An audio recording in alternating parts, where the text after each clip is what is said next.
Baik, selamat pagi, selamat siang, selamat sore, maupun selamat malam untuk rekan-rekan semua. Hari ini saya akan mempresentasikan satu penelitian dengan judul The Impact of an Augmented Reality Game on Local Businesses, A Study of Pokemon Go on Restaurant, yang ditulis oleh Pamuro et al. Tahun 2021 dan diterbitkan di jurnal Information System Research. Nah, ini adalah isu penelitian yang diangkat dalam riset ini berkaitan dengan proyeksi pertumbuhan teknologi augmented reality atau AR yang mencapai 6,86 miliar dolar Amerika Serikat pada tahun 2024. Nah, hal ini katalis utamanya adalah berkaitan dengan fenomena Pokemon Go yang dia mencapai 20 juta pengguna aktif harian dengan pendapatan kotor sebesar 2,2 miliar.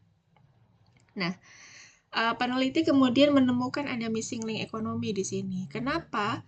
Karena penelitian terdahulu itu banyaknya berfokus pada dampak AR terhadap perilaku virtual dan mobilitas personal. Tapi belum ada penelitian empiris yang dia mengukur eksternalitas ekonomi terhadap bisnis fisik yang terafiliasi dengan aplikasi AR.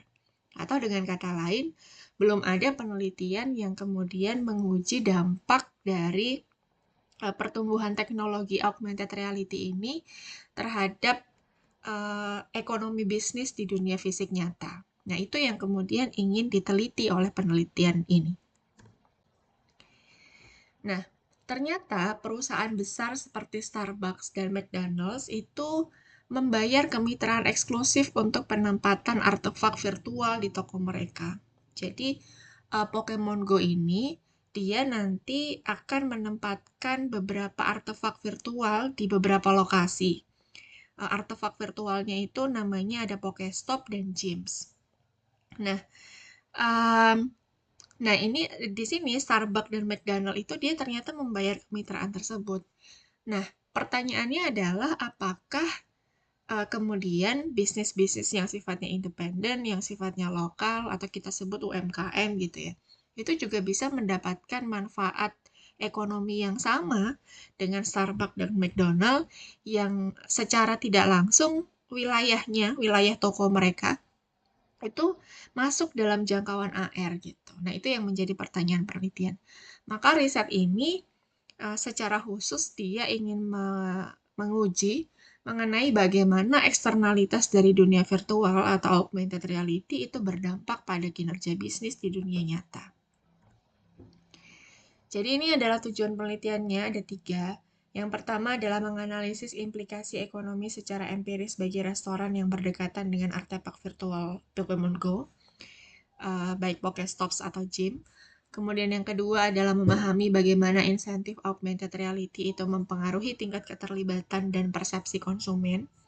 Dan yang ketiga adalah menguji peran moderasi dari karakteristik bisnis, baik harga, popularitas, maupun tingkat walkability terhadap dampak dari AR. Nah, ini adalah landasan teorinya. Jadi,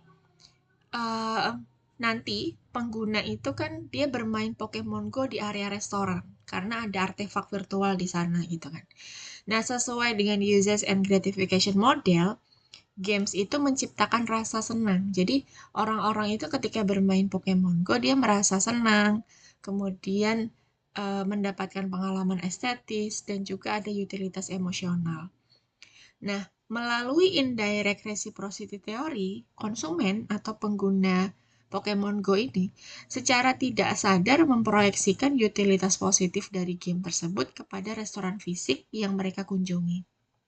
Jadi, para pengguna Pokemon Go ini, mereka akan mentransfer rasa kepuasan di dunia virtual pada saat mereka bermain, itu menjadi sentimen positif terhadap bisnis di dunia fisik.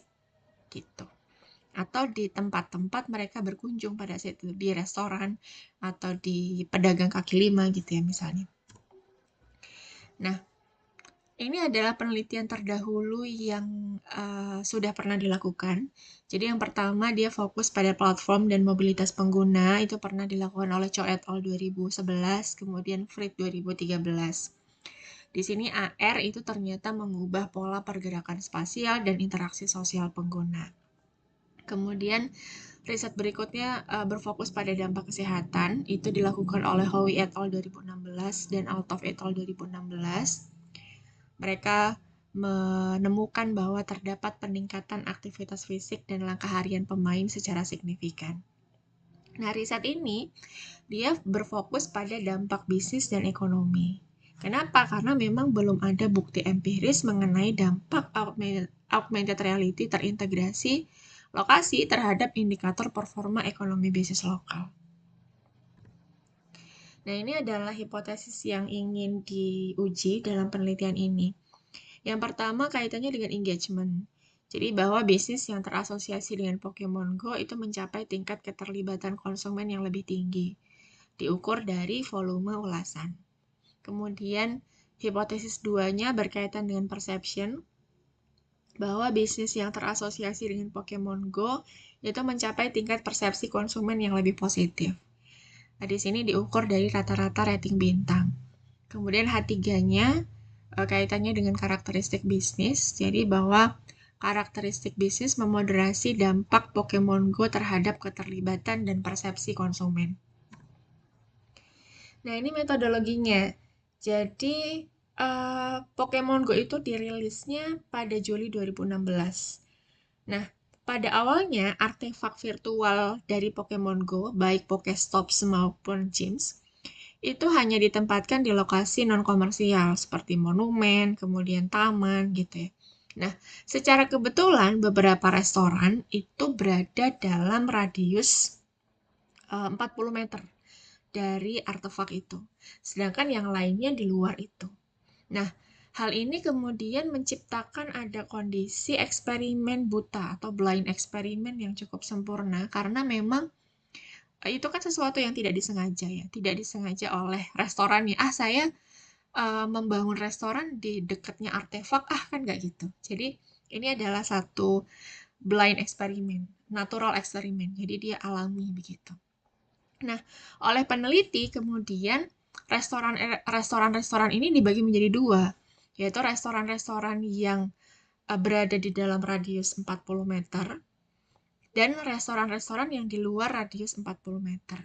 Yang di dalam itu digunakan sebagai kelompok kontrol atau yang berada di dalam radius 40 meter itu dijadikan sebagai kelompok treatment.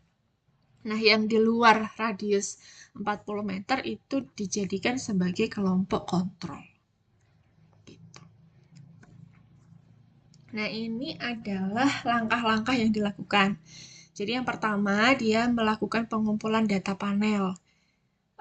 Dilakukan dengan analisis longitudinal atas 16 periode waktu, jadi 8 periode sebelum rilis dan 8 periode setelah rilis. Kemudian langkah keduanya adalah propensity score matching, digunakan untuk mereduksi bias endogeneity, jadi dia mencocokkan 327 restoran treatment dengan 327 restoran kontrol dengan beberapa parameter yaitu volume, kemudian rating, harga, dan lokasi agar seimbang secara statistik. Jadi agar kelompok kontrol dan kelompok treatment itu memang punya kondisi atau karakteristik yang hampir sama. Kemudian langkah ketiga adalah difference in difference. Jadi dia melakukan perbandingan sebelum rilis dengan setelah rilis, baik untuk kelompok kontrol maupun untuk kelompok treatment. Nah, model ini juga mengontrol beberapa hal seperti cuaca dan juga insiden kriminalitas lokal. Nah, ini hasil dari propensity score matching-nya. Biar apple to apple. Nah, di sini indikator yang digunakan ada total ulasan rata-rata, kemudian rating bintang rata-rata, harga menu rata-rata, dan tingkat ulasan harian. Nah, dari sini terlihat bahwa tidak terdapat perbedaan secara signifikan ya, baik untuk kelompok kontrol maupun kelompok treatment. Nah, jadi karena kedua kelompok restoran ini punya profil performa yang identik sebelum Juli 2016, jadi nanti ketika ada perbedaan performa setelah Juli 2016, itu murni disebabkan oleh paparan eksternalitas dari Pokemon Go. Gitu. Nah, Ini nanti difference in difference-nya ya begini. Jadi dia membandingkan baik untuk kelompok kontrol maupun untuk kelompok treatment sebelum Juli 2016, sebelum rilis Pokemon Go dan setelah rilis Pokemon Go. Gitu. Nah, ini hasil penelitiannya. Jadi, temuan pertama menunjukkan bahwa restoran yang berada di dalam jangkauan artefak AR itu mengalami peningkatan volume ulasan online sebesar 5,7% secara signifikan dibandingkan dengan restoran kontrol. Nah, dengan demikian, riset ini menunjukkan bahwa H1-nya terdukung karena ada lonjakan keterlibatan konsumen. Nah, kemudian ini hasil untuk hipotesis keduanya, jadi bahwa terdapat juga peningkatan rating rata-rata murni akibat perubahan distribusi ulasan, yaitu sebesar 0,273 bintang. Nah, di sini secara lebih dalam, peneliti juga melakukan pembuktian mengenai masing-masing bintang gitu ya. Jadi ulasan 5 bintang dan 4 bintang itu meningkat secara signifikan. Kemudian ulasan 1 bintang itu menurun secara signifikan. Sedangkan ulasan 2 dan 3 bintang itu tetap atau statis. Nah, ini menunjukkan bahwa hipotesis 2 yang diajukan dalam penelitian ini itu juga terdukung.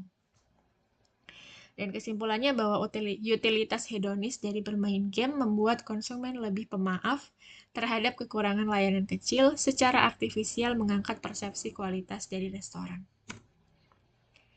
Nah, siapa sih konsumen yang terpengaruh di sini sebenarnya? Jadi, penelitian ini juga menunjukkan bahwa kenaikan volume ulasan itu ternyata didominasi oleh penduduk lokal atau dalam kota. Jadi, dampak pada ulasan dari pengunjung luar negara bagian itu tidak signifikan secara statistik. Gitu. Kemudian dampak AR ini juga merata baik untuk pengguna platform yang baru pertama kali menulis ulasan atau pengulas yang sudah existing atau yang sudah lama dia melakukan ulasan gitu ya. Nah, maka di sini dapat disimpulkan bahwa AR itu berhasil menembus hambatan akuisisi para pengguna baru. Nah, riset ini juga menguji validitas untuk membantah beberapa penjelasan alternatif gitu. Jangan-jangan memang karena restorannya itu membuat promosi khusus Pokemon Go gitu. Misalnya yang main Pokemon Go nanti dapat diskon misalnya gitu. Kemudian yang kedua, jangan-jangan kualitas makanannya aja tuh yang lagi bagus gitu, yang enak banget misalnya ada menu baru misalkan, yang membuat ulasannya jadi naik, membuat bintangnya menjadi nambah gitu misalnya ya. Nah, tapi ternyata penelitian ini juga menunjukkan bahwa bukan kedua hal ini yang sebenarnya meningkatkan ulasan dan meningkatkan bintang dari restoran tersebut gitu. Jadi riset ini membantah penjelasan alternatif tersebut. Nah, ini adalah efek heterogen yang kemudian juga diuji dalam penelitian ini. Sebenarnya restoran mana sih yang paling diuntungkan gitu ya? Nah, ada 3 poin utama yang diteliti di sini kaitannya dengan efek heterogen. Yang pertama adalah keterjangkauan harga. Jadi, efek keterlibatan ini sangat kuat untuk restoran yang murah, tapi menghilang secara bertahap pada restoran dengan harga menu rata-rata di atas $45. Gitu. Jadi, keterjangkauan harga itu sangat berpengaruh ya terhadap persepsi dari pengguna. Kemudian yang kedua adalah kaitannya dengan popularitas awal dari restoran tersebut. Jadi restoran yang kurang populer itu mendapatkan lonjakan interaksi tertinggi. Efek substitusi pencarian menurun bagi restoran yang sudah memiliki lebih dari 533 ulasan sebelum game dirilis. Jadi ternyata Pokemon Go ini punya dampak positif terhadap restoran-restoran yang kurang populer gitu. Kemudian yang ketiga adalah kemudahan berjalan atau walkability. Jadi restoran di area yang sulit dijangkau pejalan kaki atau walk score-nya rendah itu mendapatkan keuntungan margin keterlibatan terbesar akibat dorongan kuat mobilitas berbasis lokasi dari aplikasi AR. Jadi, restoran-restoran yang terdapat di daerah yang sulit dijangkau, yang kalau jalan ke sana itu susah, itu ternyata mendapatkan manfaat yang lebih tinggi akibat adanya aplikasi AR. Gitu. Nah, dari sini terlihat ada translasi ekonomi gitu ya, mengubah bintang menjadi pendapatan. Jadi, bintang yang naik, kemudian ulasan yang naik, itu punya dampak positif terhadap proyeksi kenaikan pendapatan dari restoran tersebut. Gitu.